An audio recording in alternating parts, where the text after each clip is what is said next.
These Hallmark ornaments require a Keepsake power cord to operate. And I have one from 2024, which is the Gremlins poster. And then this is a new one from this year, and it's Disney's Electrical Parade featuring Goofy. So I went ahead and bought the power cord, and we're gonna plug them in and see what they do. Okay, I opened the power cord, and this piece plugs into here, and then you should have 7 jacks, so you can power up 7 ornaments at once with this power cord. Okay, plugging in the first one.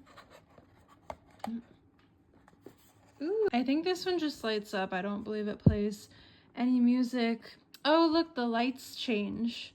That's so cool. What you see isn't always what you get.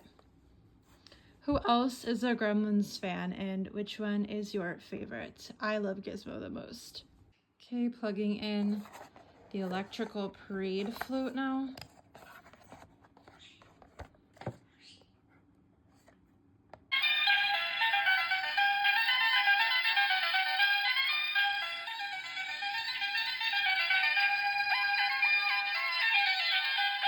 Oh, that is so nostalgic, you guys.